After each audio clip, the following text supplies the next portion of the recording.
And on the mainland, they're like, what's the problem? Don't they always have lava? Aloha everybody.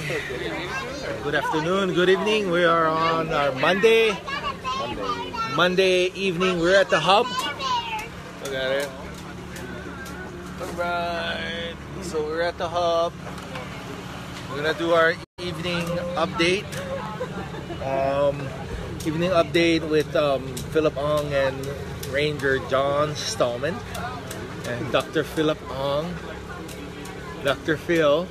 We all have nicknames here. What's your nickname? I'm just Kaika. Oh, okay.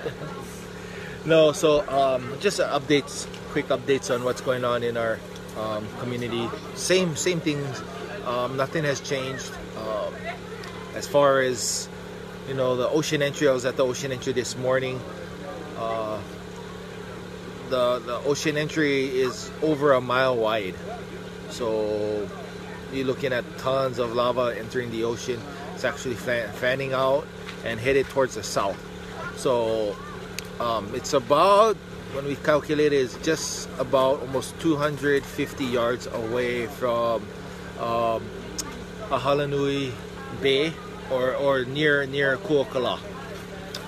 Right in front of Kūlaea, there's a bay.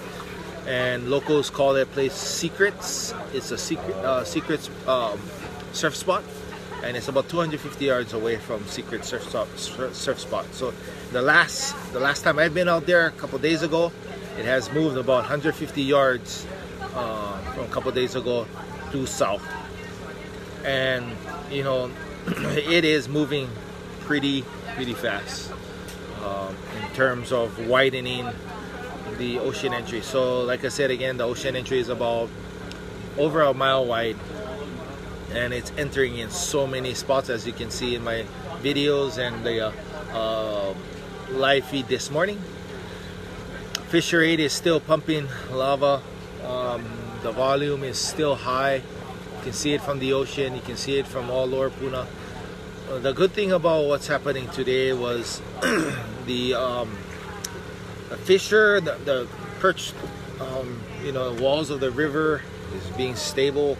Lava inside the rivers have not overflowed and started to flow out of the river system. It's still contained in the river system and still going down towards the ocean. So that's a good thing. There was no breaches on this river system. Also, nice size earthquake, 5.4 in Volcano. They're calling it 5.2 now. They demoted it down, but when it was earlier, it was 5.4. I posted a video from one of homeowner's home. He got some he had that earthquake hit his house, and it was pretty unreal on how it shook his house. And I could imagine how much people live in Volcano go through this every day, every hour, every couple minutes, and it's stressful for a lot of people that is living in Volcano. Also here at Pu'uhonua, come check us out tomorrow. People around, come check us out tomorrow. We have lunch. We will be having really good lunch provided by the World Kitchen, and also friends of a documentary company that went out with me on the boat today, who was part of a good documentary this morning. And also tomorrow evening, come on by. We have Sam Choi's kitchen, Sam Choi and himself and his kitchen coming here to cook for the evacuees. So everybody, if you guys got this message, please spread it around. Evacuees and community members, come and have dinner and share and share and talk story about what's going on, and enjoy the camaraderie with everybody. So everybody's invited, all the family, friends, community members, evacuees, people that are affected. So come on by. And also, without further ado, we have our guys here.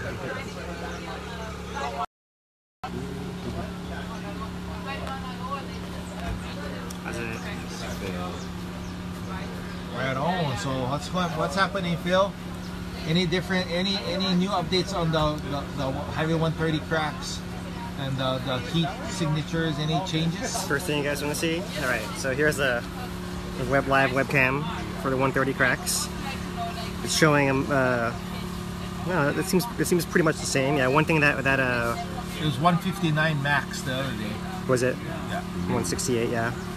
One thing you got to keep in mind that the person who shared this link with me had been watching it for a while, said that during the daytime when the sun's shining on it, it does get hotter from the sun too. Right. So I don't know if if 150, 160 difference is enough. You might want to wait till it gets to like 300. Lava is going to come out. It's going to be 2,000. Okay, so like 150, 160 maybe doesn't matter as much as if it goes to 200, 300, more than that. So don't panic if it jumps up a little bit if it's sunny. So this is the link right there, everybody. ops.punatraffic.com, and go there. You can get all this data,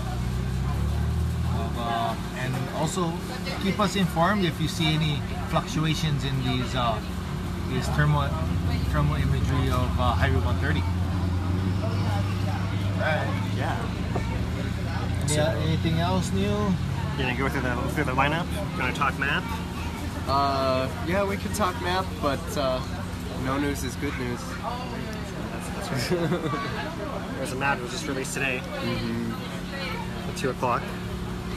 And it's showing the same as usual. There's Fissure 8. There's our 8-mile-long lava channel.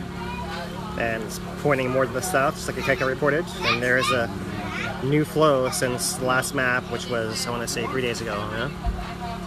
Maybe 2 days ago. And that's how close it's getting to the Halanui Kīlauea right there. So it doesn't tell us much new.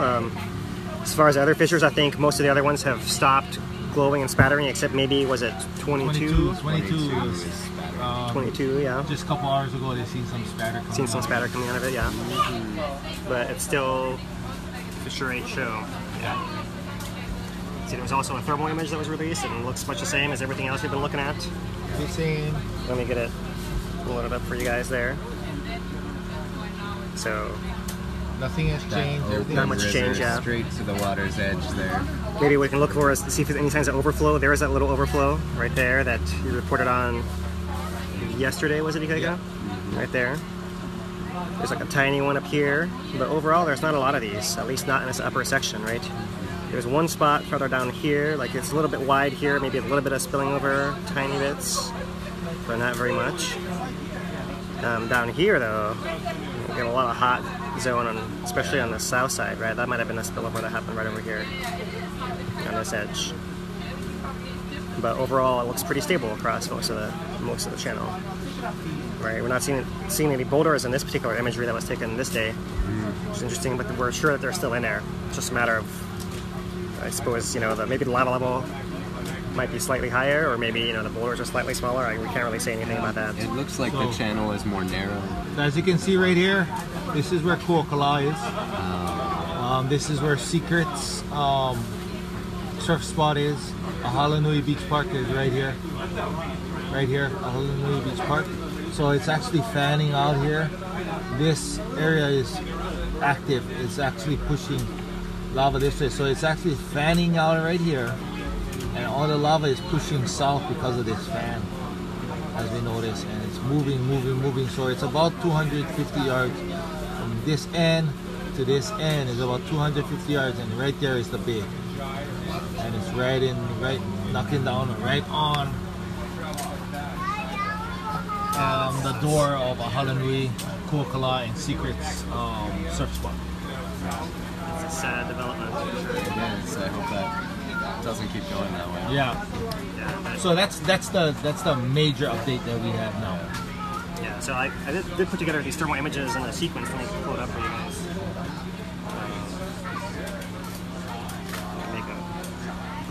Post this on later on, but so here, the first thermal map we had was just Leilani, and there it is. I've just put them all at the same scale, kind of how it changes over time. Here's some idea, like every few days, how the flows have really progressed. Yeah, try to exciting times. Not that anyone wants to necessarily relive all of that, but we can look back now and see how we actually got to here. That's amazing. So watch at the end of the river is swinging south right there. It's swinging south some more, right? That's the swing you're still talking about. Ikaika. It's still continuing to swing to the south. Right there. Wow. That's pretty amazing. That's kind of what I wanted to talk about tonight, is that no one would have thought that it would wrap all the way around Green Mountain, and then even after it's taken Waiaupai and the bay, now it's turning more south to Ahalanui. Right. And so it's just a good example of, you know, things aren't changing very much, but things are still happening, you know, and this eruption it's out of the bag. It can get to almost anywhere, you know, and it's really surprising how it's leading itself straight south to the warm ponds. And that's kind of the lesson of this whole eruption, you know. For years we got used to Pu'u'o being Pu'u'o. Like the eruption was contained by geography, and now it's not, you know. And so I just wanted to say, you know, we can get some moments of calm while it's staying stable, staying in the channel, but we should be prepared for more from this eruption as it continues, because it could really flow in any different direction. So that's kind of the lesson. If we get too comfortable with it, it'll surprise us again, come in a new direction. So it's not the time to be moving back into some of these areas, not yet. When we've had all the effort to get to safer areas, it's not over yet, and we're not getting in the indication that it's over. And so flow from Fissure 8 alone is really messing with people's minds, the way it's going all the way around and coming back south all the way to the warm ponds. Right. And you just got to understand that this flow volume, whatever it exactly is, it's a huge flow volume which could impact almost any of the areas on the map. So it's making its own topography, basically, right? Yep. I mean, how tall was this over here, Ikaika, when you drove by? So prior to the flow coming in, and then 1955 flow, so in front of the area there was some tide pools right there, and the thickness of that flow was probably like 15 feet. Right now you're looking at about 30. wow. 30 feet thick. Right, so there you go. Anything that's less than 30 feet tall, a topography, doesn't matter anymore. Yeah. Right, so now we have, if we're to keep updating the map with blue lines, we have to drop blue line pointing from this thing down away from it, straight this way, because this thing's now 30 feet tall, taller than this side, right? Yeah. So that's Oh downhill yeah, now. definitely. So that's why we're seeing this, you know, this amazing push in this direction, right? Yeah. It doesn't matter that the, you know, small bumps are going towards the ocean. The thing is 30 feet tall. Right.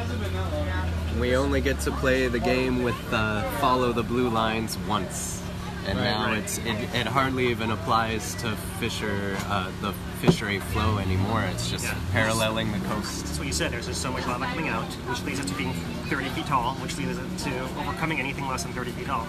Yeah, that's right. So, yeah, it started like starting to make its own topography, and now the steepest line of descent is everything on this side, pretty much. Oh, great. Oh boy, anything else, Phil? Yeah, I can show you guys the earthquake map if you want. Summit. Earthquake map. So it's the same. I'm gonna highlight that 5.2. So there it is. Same pattern. There's not much happening in Puna. Right, there are a few scattered ones showing, you know, the south flank is probably still wanting to move a bit, but it's not doing anything. There's no huge amount of earthquakes. Right. No really big ones right there. There was that last earthquake shows up in our tilt plot at the summit. So there's a same pattern of the thing deflating, kind of still collapsing, and then jolting, and all those blocks adjusting, wiggling around, and continuing that pattern again and again and again. So I think the report said that the one previous to this might have been a 17-hour gap, which was down from when we had one that was in the 30s, 17 hours, and the last one was maybe 25 or so. So we see that it's still a little bit irregular, a lot more than it was last week, but the pattern is still more or less holding, right? The other interesting thing about this page with the plots is that I got a question about that one. About this go one, back okay. down to the other one. Down. Is that in like staying stable or? this is Pu'u'o, right? So yeah, it's going down slightly, right? But the important thing is to look at the scale on this, right? That's 0 and that's -1 and 0 to 1, right? So that's going down a slight amount. It's compared to this one. 0, 50, -100, -150, right? So it's moving down a tiny amount. Right, right. So it almost doesn't, you know, it's important that it's going down, because if it was going up, we think something's happening, like magma is coming in there. So that's not happening. We know that the magma is still leaving the area faster than it's going in there, right? That's what's really important. But the amount it's doing that isn't really that significant compared to, you know, how much the summit's falling in or how much is coming out of the ground over here. Because we already withdrew the magma from Pu'uo'o. It deflated already. That's right. So it's not going much further. Yeah. And nothing's causing the flow to stop out here, so it's not backing up in any way to refill any of that stuff that's farther up. Any of those possible voids in the rift zone might exist that are Makapui or Pu'uo'o still, that area underneath that used to hold all pressurized, and it might back up and refill that area like it must have been Makapui in the past, right? But there's no sign of anything like that happening, so, you know, it's still getting out perfectly easily, right, as we've seen. It's just really pumping still. And no signs of slowing down as far as that goes, yeah. So, how was the river like yesterday? Still full with lava? It's still full, yeah. It seems that in those rapid areas, it's still doing down cutting and, you know, moving chunks of the walls aside. There are definitely a lot of stuff, boulders, you know, lava boats, lava rafts, whatever you want to call them, lava bergs, right? Seems to be the popular term. These big pieces of rock floating down, right? And some of them floating on the surface, some of them floating just sticking out part way, some of them rolling along the floor of the channel with lava waves rolling over them, right? So we see all that whole variety. It hasn't, you know, as far as I can tell, there's no change. We mentioned an interesting thing earlier with talking about the speed of the river, right?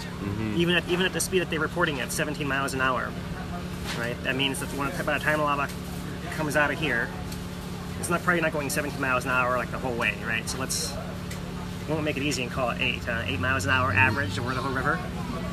That means by the time lava comes out of the ground here, in 1 hour it's going to be in the ocean. 8 miles an hour, 8 miles long. And it's probably moving faster than that. In some places it definitely is moving faster than that. Yeah, I'm trying to guess a low amount, right? You know, the lowest number. It's taking no more than an hour, let's say, right, for the lava to actually get to the ocean from coming out of the ground. That's pretty incredible for it being 8 miles away. Right? Incredible. Yeah, that's interesting to think about. Yeah, another way we can try to get a grasp on the force of this thing, right? Yeah. The power of it. And married to that, I mean, while there's no changes, while we've spent a few weeks not worried about, well, I wouldn't say we're not worried, but we haven't had to deal with a new lava flow developing. But the other hazards are still really current. The Pele's hair, the falling reticulite, the gases are still affecting a lot of people, even at a distance from there. And so it's good for everybody to be aware of the Pele's hair. It's nasty stuff. It's fiberglass. It's not good for animals, not good for little kids. And so anybody who's going back to any of the areas where Pele's hair has been falling, it's not over yet, and it's a real hazard to react to, prepare for it, because that stuff is just can be really bad if you're chronically in the Pele's hair glass every day. So yeah, for sure. Yeah. And the glass is coming out because all the gas is pushing out of there, right? And the gas itself is a huge hazard, right? I read today that the number that they're saying is it's putting out 20,000 tons of SO2 per day out of the rift zone, right? Anyone driving anywhere near here can see this giant chimney of gas flying in the sky. That's carrying all those particles of glass and everything downwind as well. So not only is it the gas, which is killing all the plant life everywhere, right? And it's also can slowly kill your lung, the cells of your lungs, right? So your lungs can heal, but you got to give them a chance to do that. You can't be in there, to the point where it can't recover anymore. That's really the real danger there. All right, gang. Yeah. So if anyone's watching the tilt page, there was an interesting thing that happened, which is one of the instruments fell in, right? So now there's two new. If you guys have been watching, now there's two new plots being shown from within the caldera, of showing these are vertical components, so how much the ground is dropping down within the crater at different spots. Right, and the scale is also huge here. It's like, it's 5 millimeters up, down, 15 millimeters is probably dropped right there. So the scale is always important in these things. Yeah, and let me I got the picture.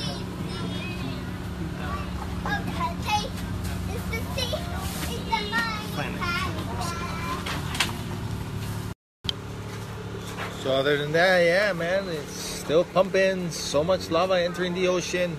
Again, people are asking about the ocean entry. Still, Lava is about a mile and a little over a mile wide. Almost, some of the reports saying during lunchtime, I think it would spread more, like 2 miles wide. But when I was there this morning, mile and a quarter wide, and still moving to the south. It's about 250 yards away from where Kīlauea is at, or where the bay that resides right in front of Kīlauea and Ahalanui is about maybe another 350 yards away from Ahalanui Beach Park or Warm Pond. So it's moving south pretty fast. Hold on, guys. So yeah, that's what's happening. This is the picture they released today showing the station that fell in. So that's where it was, and it's collapsed into the crater. That's the last amount of data it put out before going dead. Wow. So you can see clearly the event is larger than anyone expected as far as the collapse of the cement. Right? Yeah. Never getting that back. That's for sure. So you would say the ocean entry is more extreme today than you've seen it before? It's getting more extreme. It's super wide. Just to view it. Yeah. Just so much lava. It's like, wow, incredible. And the cool thing about it is it's not ahoy. It's all It's all wow. Yeah, this image was released today also, this sequence, yeah. How the cone has grown over the last couple weeks. And we were discussing this earlier with some people, and you can see the fountain is usually not even visible above the edge of the cone most of the time, and now that it's grown so tall. And so it might not get much taller unless the fountain were to get taller. That looks like a person. Right there. 2 arms coming out. See it? See that? Look at that. Here we go. Bam. Does it look like a person? Yeah, here. We'll have to run some tests. I think I see it, yeah. Huh? Yeah, we're gonna try this. There's 2 arms. We need to try and talk to that person. If it is a person. Oh, you can see his eyes too right there.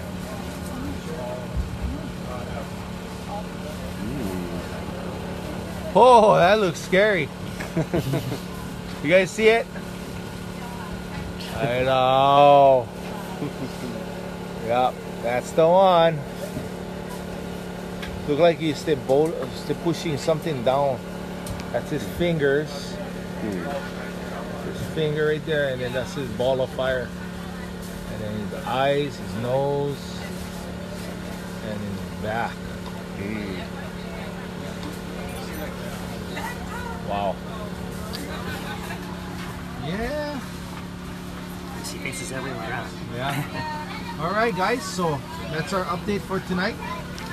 Tomorrow we'll be doing another update, and also we'll be investigating in the field. Oh. Do some field work tomorrow. Okay. Phil, are you up for it? Maybe. Yeah, Well, you know, guys. I think most of us probably have seen enough lava. Like, I know, I'm Yeah. sick of lava. Like, we'd be happy if it just stopped, you know, but it's not showing any signs of doing that. We'll let you know when we see the signs. Yeah, Sure. we definitely will. Well, everybody. All this is good news, and everybody stay classy, Puna. Aloha.